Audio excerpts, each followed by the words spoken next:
As many of you guys know, I come from the background, I was a member of the Church of Jesus Christ of Latter-day Saints, in other words, Mormon. I was very active, very faithful. I really believed it too. It wasn't just like I was part of a club. I believed it, and when I left, I experienced significant amounts of shame and judgment. I've gotten to a point where I have made peace with things. I've been on both sides of the spectrum. When I was in the church, I shamed people. I didn't even realize I was doing it. It was just part of Christian culture in general. And then over here, I was part of this area where I was mad and I was pissed off because I was getting judged and looked down upon. And now I'm like kind of in the middle, and I see these two groups. You know, I see like super uptight, judgmental Mormons, and they don't realize they're being that way. And then I see these bitter people that have left the church, and they're being shamed and they're pissed off about being put down and looked down upon. It's kind of funny because I'm just in the middle of it. What I'm really seeking to do is I want to build a bridge in these categories. And in my world, it's very Mormon, which, by the way, they are Christian. They worship Jesus Christ. But then there's the people that have left the church or people that are not living to the standards of Christian doctrine. But however, this applies to all Christian culture. I grew up in the Bible Belt of Texas, all these Baptists and very religious Christians, very faithful people. But then there's people that lived a different lifestyle, believed different things that were very looked down on as well. And I want to build this bridge because what I want to fight for is there doesn't have to be this bitterness and resentment in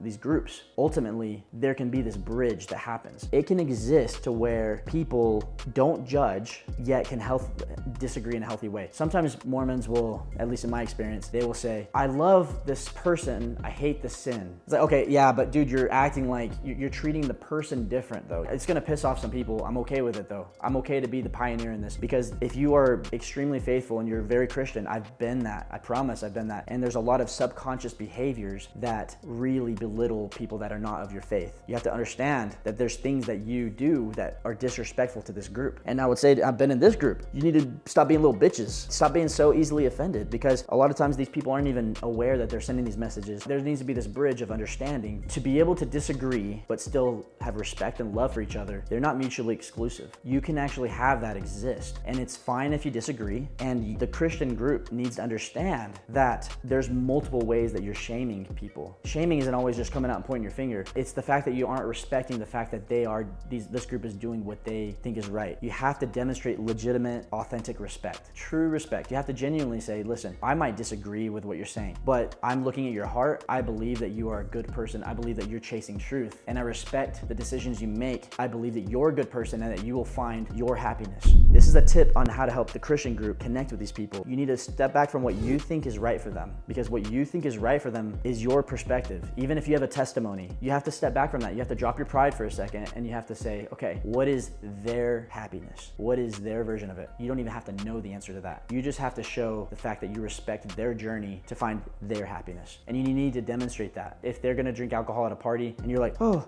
okay, oh, and you're acting weird and stuff, it's like, realize it's okay if they're different than you. And if you do believe in a God that is omnipotent and all powerful and all loving, if these people are truly seeking truth, they will find their way back to him. And you have to be open to the idea that you might not be right about everything either. So like, communicate to these people and say, I believe that your heart is good. The decisions you make, they might not line up with my ethics. I had a very healthy conversation with my dad recently. He's very active in the church and we respect each other. And I said, Dad, you believe these principles and I don't, or you believe this doctrine and I don't. I believe it's okay to drink alcohol. You're following the prophet and you don't believe that's okay. But the fact that we can disagree and we legitimately have a respect. Like, I legitimately look at my dad and I say, hey, you're seeking truth. You're chasing what's good for you. And if it helps you, I respect the fuck out of it. When people tell me and they say, hey, Brandon, I see you, and you might not be in the church and you might be doing things that I don't agree with, but I respect the fact that you're chasing truth and you're searching. That means so much to me. You know, I didn't get that when I first left the church. I got a lot of ridicule. Here's where you're allowed to be a little pushy. You're allowed to say, hey, listen, I'm seeking for your greatest good. So if you're a Christian and you want to connect with these people, I'm telling you how to connect with these people because I've been one of them. I'm like right here in the middle. I'm not active in the church. I'm not a bitter,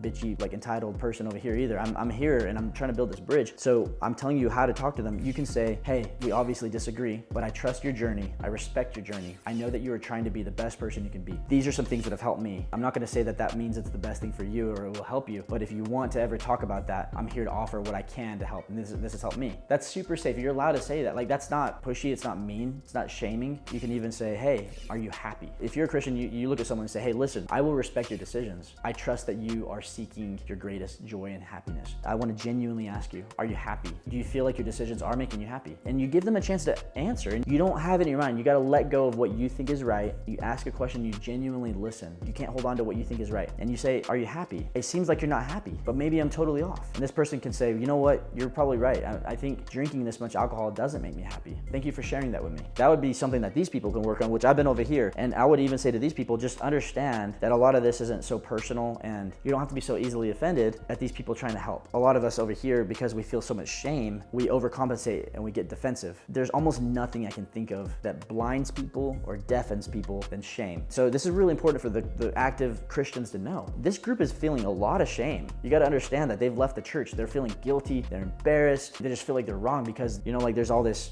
dissonance in their heart. When they feel this shame, it's very difficult for them to hear things. So you can't take things personally, that you can't expect them to be perfect either. And so when you talk to them, you can just say, hey, listen, you got to establish safety and respect. Just say, hey, listen, like you're going through a lot right now. Whether I'm in church and you're not, or even if you're in church, I am rooting for you. I'm your cheerleader. I feel like you're chasing your happiness. Now, saying that, what is your journey? Like, I'm curious what it is. And is it bringing you happiness? Because even if it's not in the church, I'm rooting for you to find your happiness, whatever that might be for you. That's so bold. It's so clear. It's so non-judgmental. But whenever you start communicating, you start saying, hey, deep in your heart, the Lord doesn't want you drinking alcohol. It's like, dude, shut the fuck up, man. Like, they don't even know if the Lord is real. They don't believe what you believe. You have to understand that. Like, it's not like they're trying to be bad people. You crying repentance and you like judging like that is not effective. And like, there's other ways that you judge too. It's like, sometimes whenever you're like, or whenever you're like, oh, and you start coddling and that's another form of judgment. You're treating them different. You're acting like they're incompetent. You're acting like these people can't act for themselves or think for themselves. You're treating them like a little baby that needs to be coddled. Don't, you respect them. Even if they're struggling, hey, be like, yo, dude, like, you don't have to be in the church, but like, hey, like, you're struggling, like, be their friend. Like, you have to show this loyalty to their happiness. And it's less about you doing what you think is right. You got to break that down. You have to show a genuine respect. And these people in this group, and something that was so hard for me is to let go of that shame, detox from the shame, and then try to hear the hearts of these people. I've been so judged, so misunderstood, and I allowed people to judge me because my situation was crazy and I was protecting people and whatnot. But what I learned is that ultimately all of us are just doing our best, and there's no need for us to be fighting and judging and being bitter. It's super heavy burdens to carry.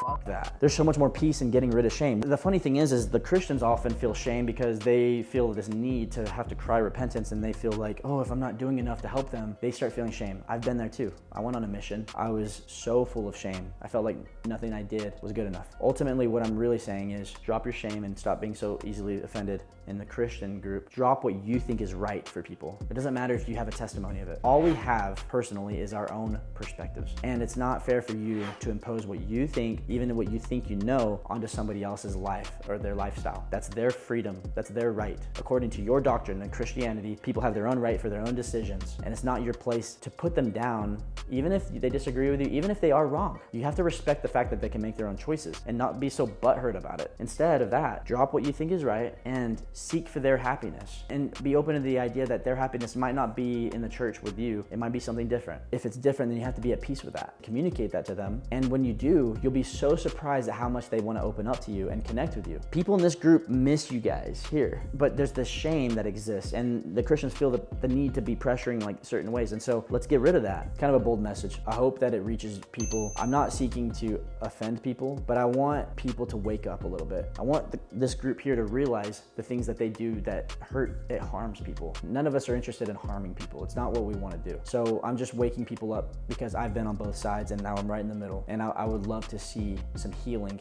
versus all of us shaming each other. A little bit of a heavy topic. We'll talk more strategies in other videos and stuff, but I hope this reaches someone and helps people connect a little bit more. Cheers.